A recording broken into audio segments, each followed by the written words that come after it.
Hey y'all, welcome to Hurt and Healing Podcast, where stories are told and pain is acknowledged. I'm gonna let my special guest introduce herself. Hi guys, my name is Denise. All of my socials are _Denise_, so you can just follow me on TikTok or Instagram. Yes, I'm putting in the description so y'all can go follow my girl. And today's affirmation would be, I give myself permission to heal at my pace. So you ready? Mm-hmm. All right. So, when did you realize work was taking more from you than it was giving? Girl, I don't know, a long time ago, honestly, because, we've been friends a long time. Mm-hmm. And, back in high school, I was working and in school. Yes. So I would say, honestly, after I graduated high school, and then I started working like 2 jobs. Like ever since I graduated high school, I've been working 2 jobs, like even till now. And I would probably just say right around the time, like when I turned maybe 21, it was just more so of like, okay, I'm an adult or whatever, but it was more so just like, okay, work from both my jobs are draining me. Like, I was just like, and I haven't even reached like peak of life yet. I just turned 21. Yeah, like that's so fresh. Like I just turned 21. So it's like I just reached, like I didn't even reach peak of life yet. Like I didn't even like, and you was already feeling like overworked and like kind of like drained. So I know it's hard, like trying to balance having 2 jobs. Yes. I know that's draining. So like, what do you do to, be able to balance the 2? Because you still work 2 jobs. I still work 2 jobs. Okay, and go to school. And so now I'm let in us school. know, like, how are you balancing 2 jobs and school? Like, what are you doing? Well, for one, I'm in therapy because I feel like I needed that. Yeah, that's good. Granted, I got into therapy after, a situation that happened, but like even after that, like my therapist and I, we talk about more than just, of course, that situation. And I feel like I needed this, you know what I'm saying? Yeah. So for one, therapy, like just so my therapist and I, she keeps me grounded. She keeps reminding me like, hey, let's do this, let's do that. She'll send me a little assignments to do to basic, and it's not like homework. Like the assignments that she gives me, it's more so just like a, how do I put it? It's kind of like a reminder, or like, hey, remember to balance yourself. Remember, this is our goal. This is our plan. This is what we're doing, right? So definitely therapy.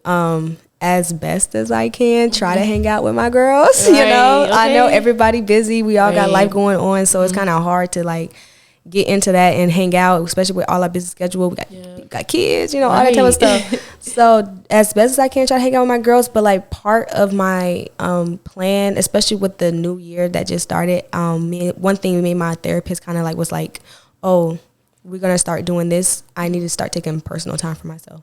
So like maybe once a month, I'll pick a day, random day, no matter what day, preferably an off day, and just treat myself. Right, dedicate that day to me. Not necessarily, oh, it's an off day, I got to do this, I got to do that, I got to do this. And like, no, like, let me do what I want to do. Right, take that time to breathe or do whatever.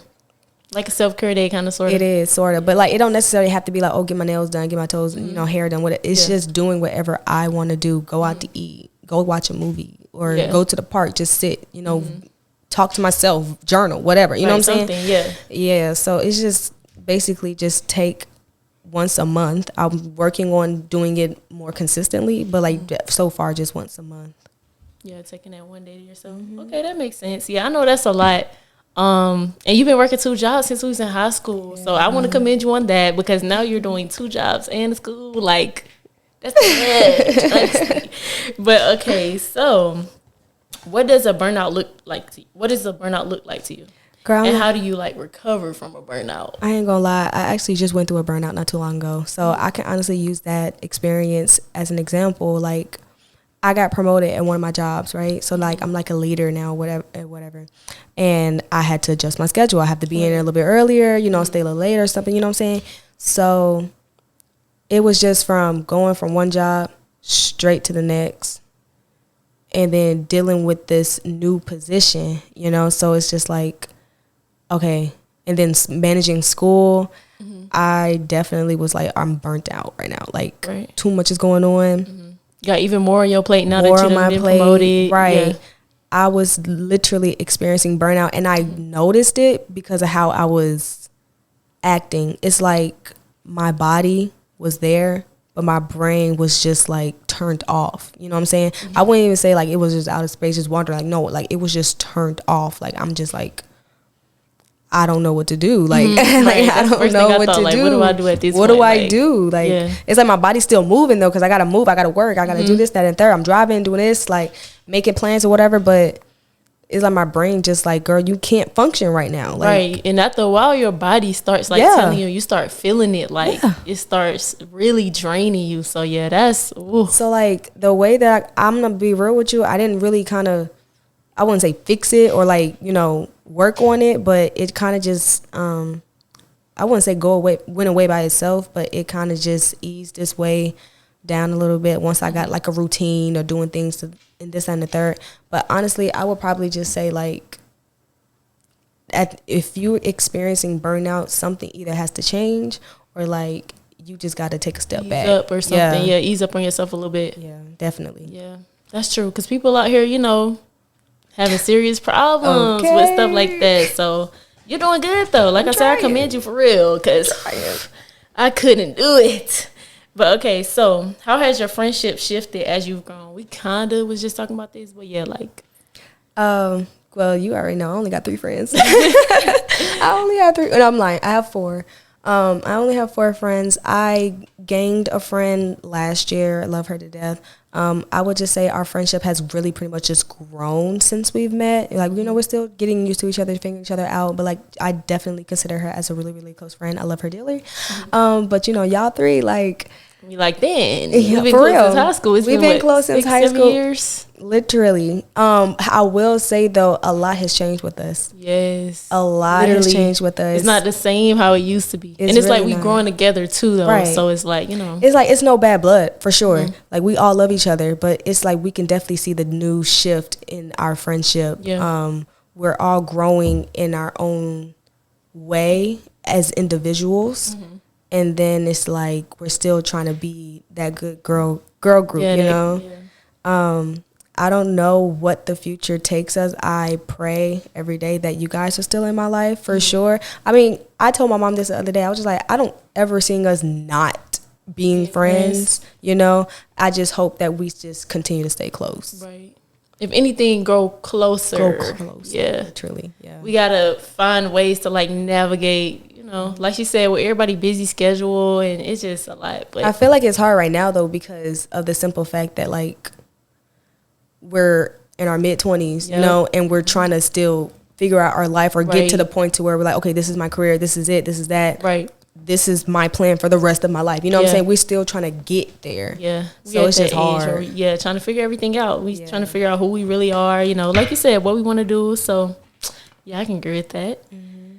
Okay, so why does adulthood feel lonelier even when you're surrounded by people? Girl, like, what's wrong with us? I wouldn't even say it's like just adulthood. Low key, it needs to be like, it's deeper than that. It's more so just like this generation. In general. And then like the way we're growing up, like we aren't really supporting each other. Not necessarily like you and I or like our friend group, like just in general, our age group. Mm-hmm. We're not supporting each other. We're comparing each other to each other, you know. Mm-hmm. We're just not working together or nothing. We're comparing our lives to social media at that too, and that's number one. So it's just like it feels so lonely because we have high expectations for ourselves, and we want to get there. And then it's more so just like when it's time to say, oh, I'm having a bad day, or this is happening, or this something bad, or it's not necessarily a good thing, we can't express that. It can't express it to nobody. Yeah, and do you feel like, okay, so I do want to say, I feel like that's another thing too. Like, I don't know if people are scared to be vulnerable, or if they feel like they can't be vulnerable. But yeah, I feel like that plays a big part. Like not feeling like you can't express like how you really feel or whatever emotion you're going through. Absolutely, and I just want to speak more so me personally.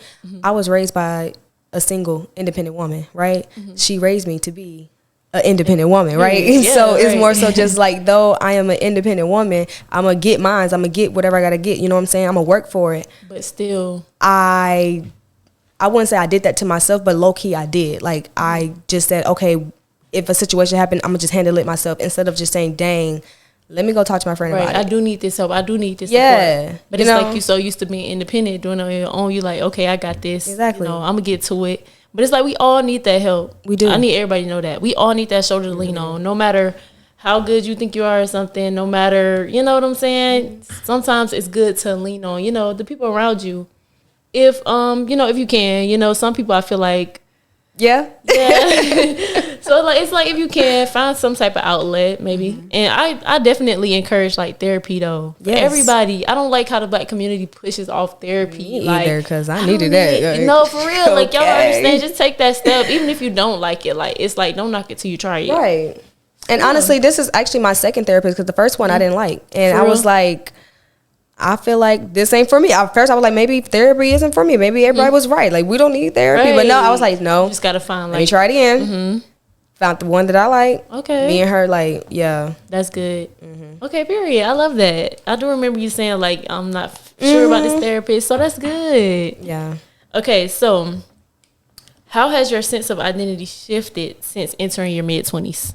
Yeah, like again, like I said before, it's just everything's different. I'm changing. Like I'm thinking, I will probably still act the same as I was when I was 18, but then again, it's like you grow and things happen in life and start maturing. It's like I don't even want to do half the things that I was doing at 18. Okay, exactly. Half the things I was even doing at 21, and I'm 24. Like you know what I'm saying? Like that's not even a big age gap right there. But it's just like I've changed so much since then, and I dress different. Trying to I act different. I'm into different things now. Like I'm gonna be real.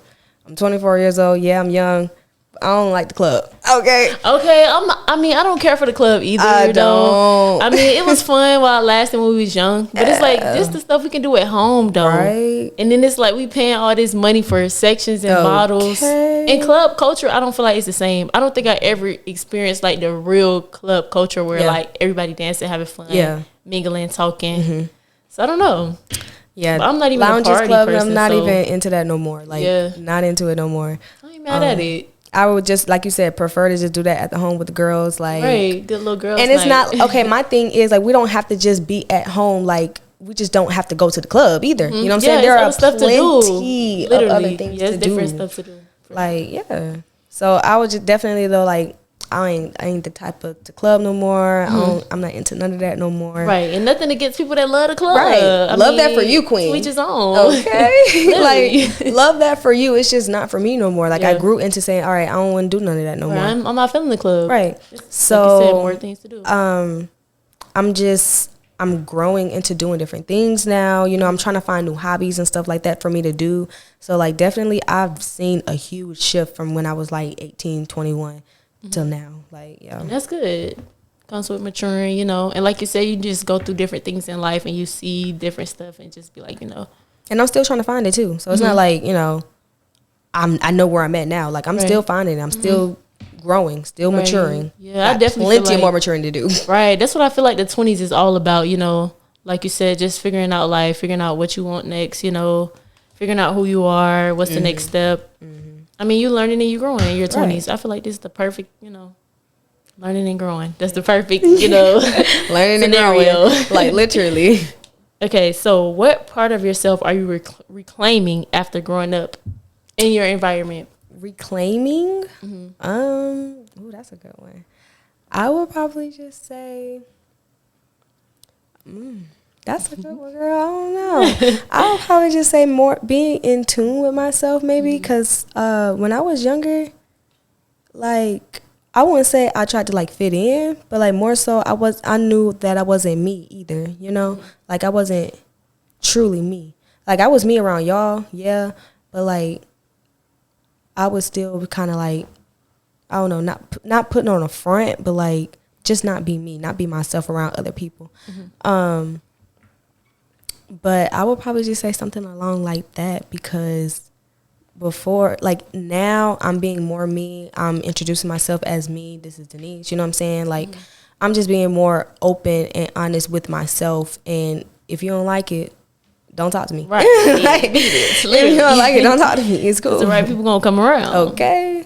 Okay, so I think you kind of described this a little bit, but when did you realize like you were no longer the person you used to be? Definitely, I would say when I turned 23 last year, probably. Last year? Yeah. Like last year was a big eye opener for me. And I really want to say when I was 22, but honestly, it was really when I was 23. Like it was just a big eye opener. A whole lot happened, a whole lot has changed, and I went from this to this, jumping from this to that. And by that I mean like jobs or trying to figure out, oh, maybe I want to start doing this, maybe I want to start doing that. No, I want to do this. Maybe I want to, you know what I'm saying? I was just jumping from different things to things. So it's just like definitely when I hit 23 and I was just trying to like just find my way. So I'm still in the middle of it. Like I'm trying to just figure out where is this gonna go? Like the next step, what's gonna work like for you? How is this going to implement? This is Denise, you know. This is me. This is how I want to be. This is how I want to show how my life is, you know. So definitely something like that. Okay. So how do you honor your past that brought you trauma? Girl, like I ain't gonna lie, and I'm probably gonna be the first one to say this. I'm gonna cry about it. I mean, it's nothing wrong with crying though. Sometimes you do have to cry it out, honestly. I'm gonna cry about it because I think about it and I get emotional. And a lot of people be like, "Oh, that means you're not healed." You know what I'm saying? Like if you crying about it, so if you still feel a type of way about it, that means you're not healed. But it's just like I wouldn't even say. I'm gonna say I'm not healed. It's just I acknowledge that happened to me. Right. And I got through it. You know, and I'm still here.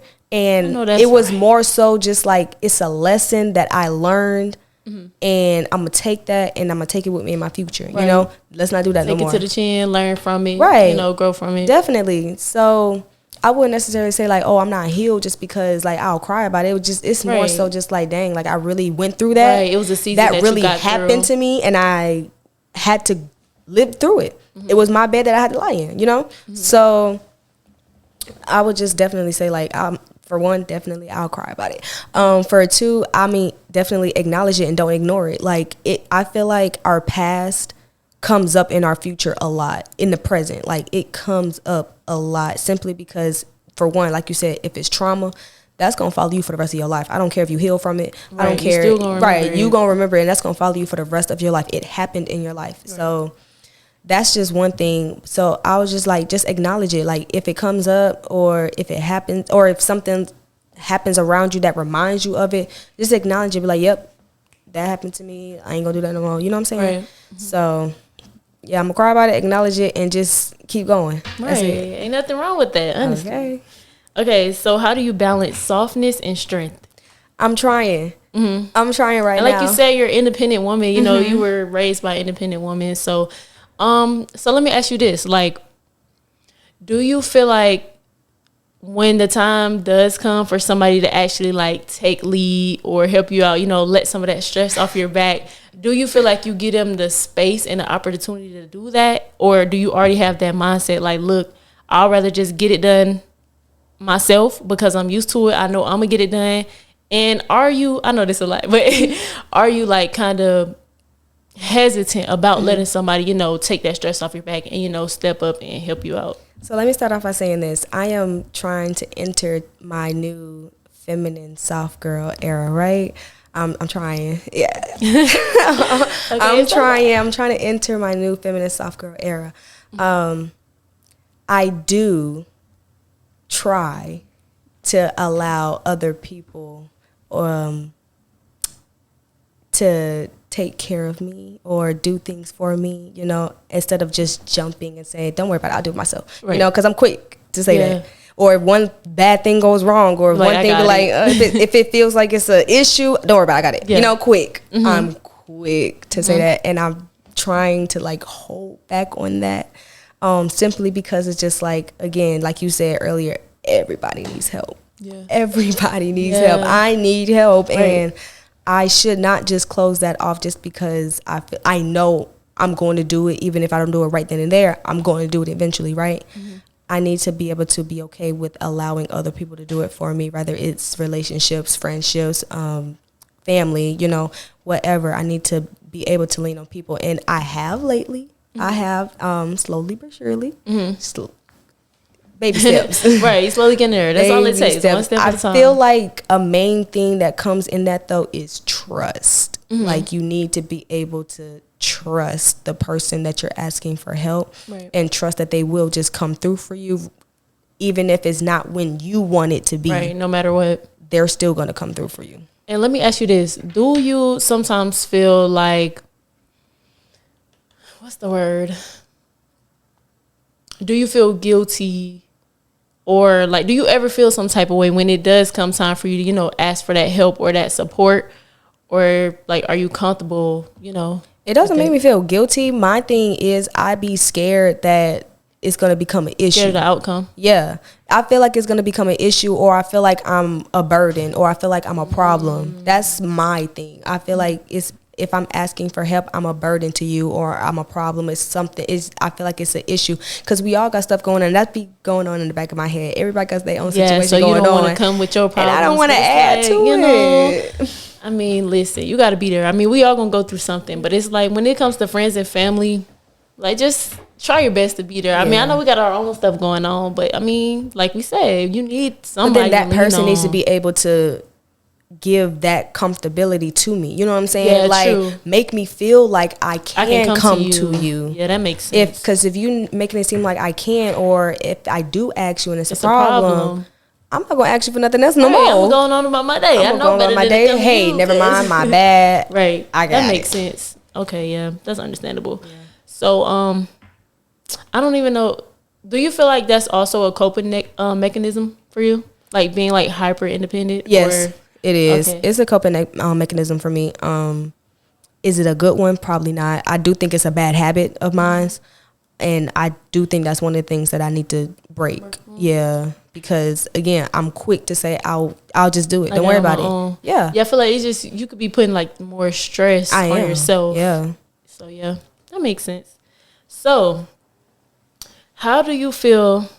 Well, how do you navigate loving people who can't meet you emotionally?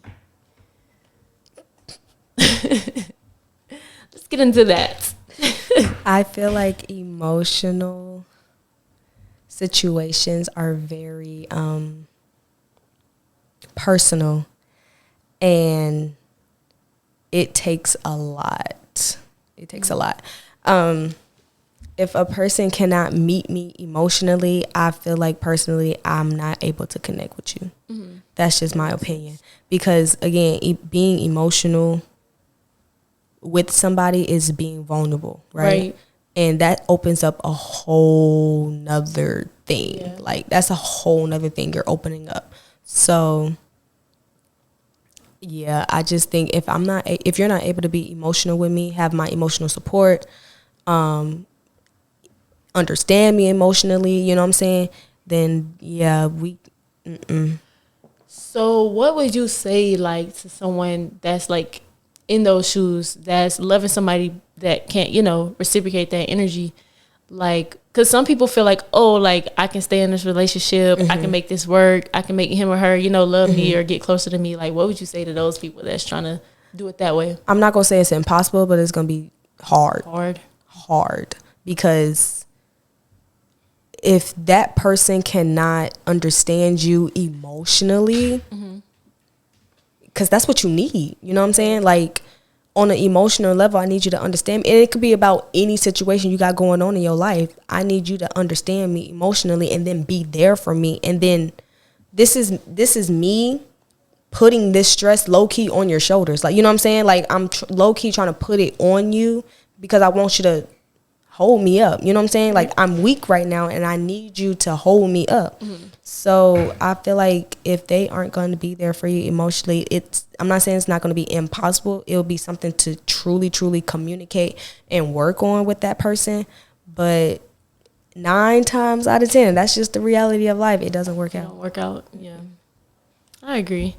So how do you give yourself grace, like on days where you don't feel healed or you don't feel like your true self? I just try to say affirmations. Like, I love that you do affirmations on this podcast and stuff like that, because I feel like that's very important. I try to do affirmations, be like, and just encourage myself, you know, like, Denise, You're doing great. Okay. Right, you got this. You got this. You're doing great. This is just a bump in the road, or I know it's hard. I know you're tired. I know this bill coming up, or whatever the situation is, the family or, you know, romantic wise, like it's okay and you're doing good. You're still going, and this is going to stop you. Basically, you have a future, number one, and you will accomplish everything that you want to accomplish in life. Simple. Like, I set high goals for myself that I should probably bring down, but also, I feel like that's a good thing. Yeah. That's definitely a good thing. Yeah, you know. Definitely don't want to, you know. Like, I don't want to settle for whatever I have. Like, I want to go over and beyond. You know what I'm saying? Right. I feel like everybody should want to go over and beyond for themselves. Yeah. So it's like I set high goals for myself, and it's just like you will reach those goals. Yeah, like, you will. You will reach those goals, and they're like realistic goals. Mm-hmm. Now, I'm not saying I'm finna have me $1 million house. Even that. Hey, I mean, hey, once you speak, put it out there. Okay. Speak those affirmations. Say it every day. Okay. And, you know, but I just know what I want. So I know I'm gonna live a bougie lifestyle. You know what I'm saying? And that's just that. Like, come on now. I'm not negotiating that. I'm gonna have that bougie lifestyle. Okay, and don't settle. And if you know it's what you want, then you gonna get it. Okay, yes, I love that. So saying affirmations, is there anything else, or is it mostly just the affirmations? Like, do you still journal? I know you said journal. Therapy. Yeah, I do still journal. I like typing, so like I mostly type my journals and stuff up, and I feel like it's more better because, you know, I mean, electronics, right? Right. I'm gonna be real. I don't keep up with a notebook and pen. I'm sorry, I don't keep up with a notebook and pen. So I type my journals out. Actually, so definitely journal still. Affirmations, and again, taking those self-care moments. Like, those self-care moments don't have to be days. It can just be, hey, I just need a few hours to just chill. You know what I'm saying? And even that helps me. It keeps me grounded, you know? So, yeah. That's good. Okay, how do you handle triggers or emotional relapses? Again, I'm gonna cry about it, for one. I'm gonna cry about it. Like, I'm gonna cry about it. If something triggers me, if something comes up and it's just like, oh, this is too much, I get overwhelmed or overstimulated and I start crying, I'm going to cry. I'm going to cry because I don't want to get to the point. I don't know if you remember this or not. I know for a fact, I remember. But it was in high school, and we was in health class, and I had a panic attack in class. For real? Yes, I had a panic attack in class. Nana was crying. I think Yasmin was there too. I just feel like I vaguely remember. But she was there, and I had a panic attack in class. It's just, so it's like, I used to have panic attacks in middle school, like a lot. And then it kind of sort of carried to high school. But I tried to learn to like manage it better, but sometimes it just happened. You just couldn't. Right. And I told myself, like, I wouldn't say after I graduated, but like eventually, like down the line, I just tried to work on, like, listen, your body is going to react if you don't take care of it. You know what I'm saying? Mentally, emotionally, physically, your body is going to react for you. So I try to, like I said, if I need to cry, I'm going to cry it out. I'm going to cry it out. And then the second thing, like, I'm starting to get into yoga now, but like before I tried to do like more spiritual things, like breathing exercises or stuff like that. You know what I'm saying? Like, I'll go to the park and just walk around, touch a little grass, see a little sun, you know, touch some grass. Like, touch some grass, see the sun, like get some fresh air, you know. So I'll try to like definitely do those things. Those things help me with my triggers and stuff like that. Is it a fix? No, but it helps and it gets me through it. I don't think there's anything that's truly a fix in like triggers and stuff like that, unless you're like just fully healed from that situation, you know. That makes sense. Okay, I feel like those are all like some good things, you know, like you said, to get you through it. Because it's probably not a fix, but it's still going to help you get through it. And that's all that matters, pushing through. Right. Knowing that it's always better days for real. Okay. So, what do you think is the difference between surviving and actually living? This is a good one because I feel like a lot of us out here are, you know, just surviving. We are. And not living. We are, definitely, especially our age group, and just being in your mid-20s period, you're surviving. You are literally in survival mode. My therapist said all the time, she's like, Denise, we're just in surviving mode. Like, we're just trying to get by. We just need to make sure, hey, we got through this month, now it's time for the next month. You know what I'm saying? Like, we're really just in survival mode. I would just say, try to put in the living part within the survival mode. Like, try to balance out and do both. And by that, I mean, taking those days where you go out of town, you know, or personal days, spa days, something like that, you know, because those are just living moments. Go to concerts if you want to. Go see a show, or you know what I'm saying? Yeah. Go do something. Get out because the house, though we're surviving, we still need to live. And if you're just like I'm doing, working 2 jobs and in school, all I do is go to work, go to my second job, come home. You know what I'm saying? Yeah. If you just do that every single day and don't have not 1 ounce of fun, no hobby or anything, I'm gonna go crazy. You know, I'm gonna go crazy. And a lot of people tend to go crazy over and over again. Exactly. That's draining. It is. And it's like there's no excitement, nothing different, no fun. Right. So you have to try to implement that living part into surviving. You're gonna be in survival mode, period. Regardless. Even when we're even when we're in our 30s or 40s, and let's just say we're in our 30s and 40s and we have our set career, we have our set life, we're starting to have a family, you know what I'm saying? All that good stuff. There's still gonna be times where you're gonna have to survive through something. But you need to make sure you need to live through it too. Right. Period. Okay, so what does feeling heard mean to you? Feeling heard, like my opinion of feeling heard is, again, a person understanding. Like, not, my main thing is, and this is, I say this all the time, not everything needs to be a response. Not everything needs to be, oh, let me give you advice. Right, or like a rebuttal. You know what I'm saying? Or a rebuttal. Like, I just want you to hear me. I just want to vent, and I just want to cuss somebody out. Right. You know what I'm saying? Like, I just want to go off. Like, I just need to get this off my chest and my heart, because this bothered me, or this is how I'm feeling, or even if it's something good, it could be an exciting thing, and I want to share this with somebody. You don't need to rain on my parade. You know what I'm saying? People do that, and it's crazy. But my opinion of being heard, again, is literally just being interested in whatever that person is telling you, and just listening, actually taking it in. Yes, literally just listening to them. They could be venting, they could be telling you something good about their day, they could be telling you something good about their future. You know what I'm saying? Like, we need to just listen to people sometimes. I tell this to people all the time, like, just listen to them. Just listen. And that's what I truly feel like. It doesn't require a lot. You don't need to do too much. You don't need to, let me sit down, let's do this. Like, it's none of that. It don't got to be extra. It doesn't always have to be, you know, a solution. Do you feel like? Yeah, it doesn't have to always be a solution. You don't need to tell me what to do. I probably know what I need to do. I need to know what's going to happen. You know what I'm saying? Like, I probably know all that already. I don't need you to tell me. I just want to vent about it. Right. I just need to get this off my chest. Like you said, that makes sense. So just listening. Yeah. Okay. So was there a moment in your life when you realized, like, your pain needed acknowledgement? Yes. And I'm going to definitely say in my early 20s, like, even now, mid-20s, like,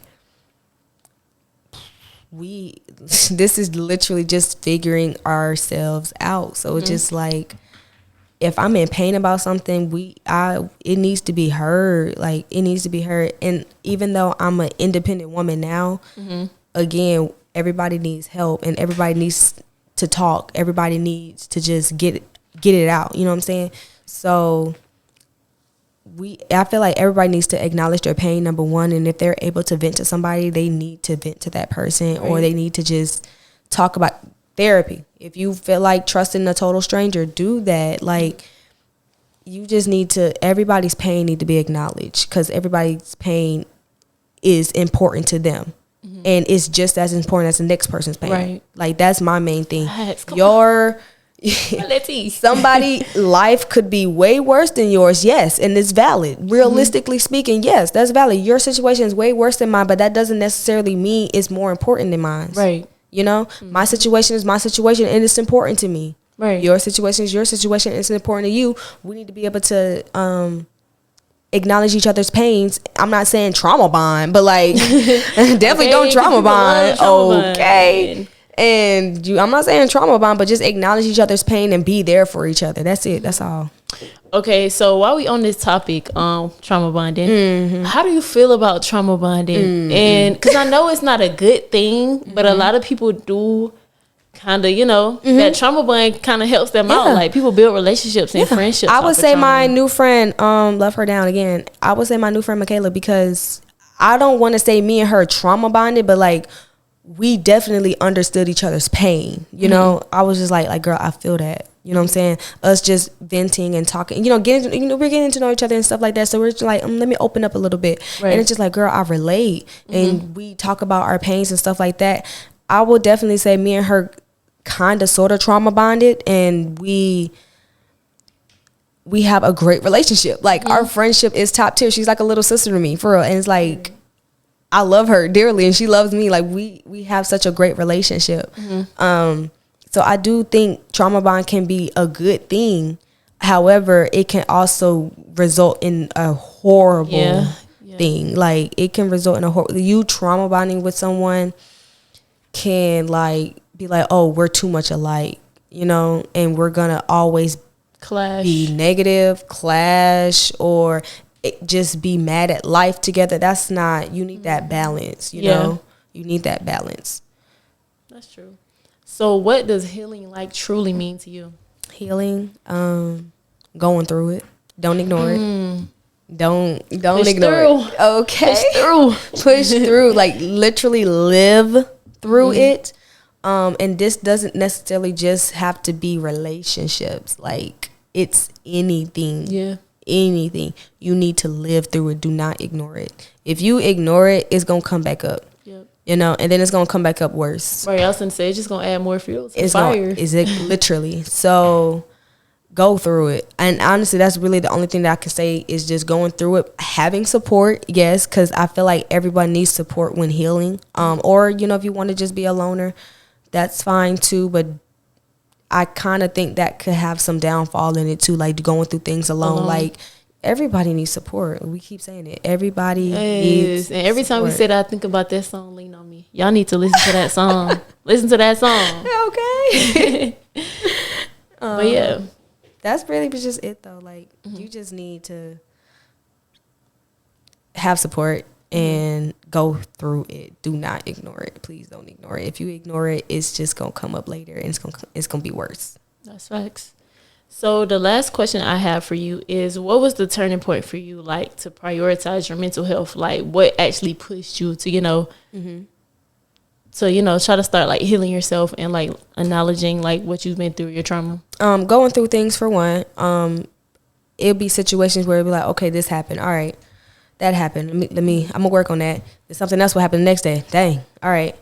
Something happened the next week. Dang. Like I ain't even fixed the other two stuff. You know what I'm saying? Right. So it's like stuff that just keeps piling on top, and it becomes a whole lot, and that drains a person, especially in my situation, being in school and working 2 jobs. That's a whole lot. And mentally, again, that causes burnout. That causes stress, that causes panic attacks, like, you know what I'm saying? Like that could cause a whole lot of health issues, not necessarily just mental health, but like a whole lot of health issues, because we stress ourselves out, we're stressing our bodies out, and it's not healthy, Right. So I would definitely just say like my early 20s definitely made me realize like, okay, I need to do something. Again, therapy helped. But just kind of like acknowledging my mental health and saying I need to prioritize myself. That means I need to let this go. I need to let it go. Right. I'm gonna miss it. Right. I'm probably gonna cry about it. I'm gonna be real upset about it. I'm probably gonna be pissed about it. Good things hurt. Like letting go of certain things might hurt, but it's what's best for you. It's what's best for you, and as long as you have that support, and as long as you just go through it, and then stay consistent. And stand on business. Period. Okay. Say it again. Stay consistent and stand on business. Because if you don't stand on business, if you like, okay, I let it go, but then a week later, I went back. Right back. Edit. What's going on? Like, I picked that hobby back up. Like, you trying to stop smoking and that happened. I did that. I finally stopped smoking, but I was the same way, and I feel like smoking was holding me back because I would get lazy. I would stop doing stuff. I would smoke, just chill. Then I'm eating any and everything, like face breaking out, going out bad. So that was definitely my problem. Like I would say I'm done, and then I'm right back at it. And then I was smoking like consistently, every day, all day. So that was definitely. I'm glad I wasn't like addicted to smoking. Like, I would really only smoke when I was like with y'all or something like that, or maybe with my brother. But I was like, yeah, no. Like, this not for me. Okay. Even now, like, I'm on my sober journey. Like, I'm not drinking. It's not necessarily for a specific reason or anything like that. It's just I don't want to drink as much. Like, we don't need to drink every time to have a good time. You know what I'm saying? So I want to kind of like prioritize having a good time without drinking, without alcohol. Some people need alcohol to have fun. Okay. And it's like, no, not necessarily just to have fun. Some people just need alcohol. Yeah. Just to get through the day. Abusing it. And then, so I had something else I wanted to ask you, but it slipped my mind. But while we on this topic with smoking and drinking, like, because I know it's a lot of people out here, especially around our age. I can't even say around our age, but I don't feel like grown people do it too. Yeah, no, for real. So how do you, like, with people that use like drinking and smoking or any type of drugs, how do you feel about them using that, like, to cope or to get through things in life? Like, again, no judgment. Whatever gets you by, gets you by. If you want to smoke a little weed, take a little shot here and there. Drink. Some people, that's their getaway. That's their escape. That's their escape. Again, no judgment. It's just I want people to understand that, like, I want you to know what you're doing. Right. It's not really helping you. Right. In my opinion, and maybe to your opinion, it's not helping. But to them, they like, man, I need this to get by. That's a fix, but that's a temporary fix, though. In my opinion, that's a temporary fix. Right. So it's just like, again, no judgment. Do what you want to do. You grown. Like, we all grown. Do what you want to do. It's your life. It's your life. But it's more so just like you said, it's a temporary fix. Like, them problems still gonna be there. It ain't went nowhere. Okay. The drama ain't went nowhere. Stress ain't went nowhere. It's still there. And then it's like you're using that, like you said, as an escape instead of actually facing it. And like you said, just acknowledge it, and go through it. You like, no, I'm gonna just smoke this real quick. Drink this. Smoke it away. Okay. Smoke it away. Drink it away. Like, and then it's still right there. The next day, the next hour. Like, it's still there. So, I mean, again, I prefer people to just want to drink and smoke for the fun of it. But in my opinion, drinking and smoking for the fun of it shouldn't be an everyday thing. Like, it shouldn't be an everyday thing. At that point, thing. It becomes an addiction, though. Because it becomes an addiction. And it's just like, you want to drink and smoke every single day. That turns into every couple of hours. You know what I'm saying? Then it comes to every hour. It's like, dang, I need to wake up and do this and go to sleep before. You know what I'm saying? Like, I just feel like it becomes an addiction. And yeah, I mean, but again, no judgment. Everybody has their own journey. Everybody get through things how they want to get through things. Like, I don't judge none of my friends that drink and smoke. You know what I'm saying? Like, do you, queen? Love that for you. It's just, I do personally feel like eventually, once upon a time in your life, you need to cut it out. You know what I'm saying? Like, it don't need to be, like you said, an everyday thing. Yeah. Every day, all day. Like you said, I'm waking up and I need a bottle. Like, what? Y'all better stop that. Yeah, better stop that. Y'all, come on now, the liver, lungs. But okay, so the last thing I want to ask you before we close out this video is, like, what is some advice that you would give the viewers? Any type of advice? Honestly, no, because I need some. No, but I mean, I would honestly just say, like, keep living, keep going, pray about it, be about it, go through things, have the support. Every day is not going to be a good day. Every day ain't going to be a good day. And my main motto is hope for the best, expect the worst in any situation. Hope for the best. I'm not saying always expect the worst, but that's just the way reality is. Sometimes we get our heads hyped up for something. It could be a job. It could be a career. It could be just something, a hobby or anything, like a relationship. We get our heads so hyped up about something to just be let down because we was just like, we wasn't even thinking, oh, it could have went this way. You know, we're thinking, oh, it's just going to be good. Right, and it's not always going to be and it's not going to be always that. So it's like, in any situation, I typically just be like, hope for the best, expect for the worst. Like, perfect example, something simple. My check engine light came on, girl.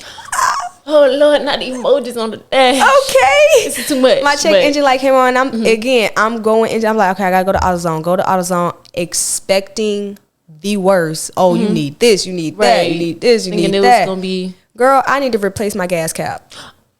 Okay. I know that's right. Okay. Happy. Don't mind you. I'm happy, ecstatic. I'm like, well, let's go ahead and get this. Right. You know what I'm saying? Knock this out the way. Knock this out the way. I just need to replace my gas cap. That's it. That's all. But I went in thinking, all right, I'm gonna spend thousands of dollars, that I don't have. Just need to replace my gas cap. So you immediately was thinking like all bad, right? But really, it wasn't all bad, right? And I wasn't necessarily just saying just only thinking all bad. I'm just expecting like, okay, this could go wrong. Right? Something is wrong with your car. You know, it's a possibility that you're gonna come out of a lot of money with this situation. So let's mentally prepare for it. Just to say, oh, I just need to replace my gas cap. Okay. You know what?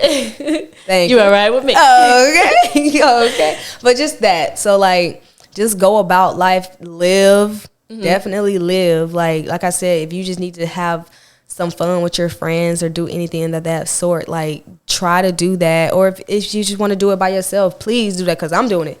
I'm going out. I'm going to do something. I'm about to eat. You know what I'm saying? That's all it takes. You just need to just give yourself praise. Give yourself grace and praise.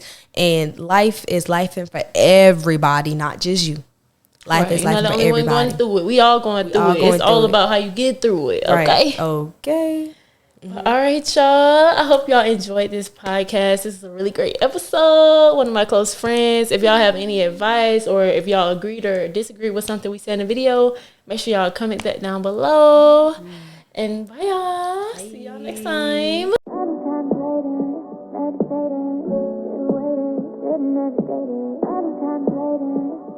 See you.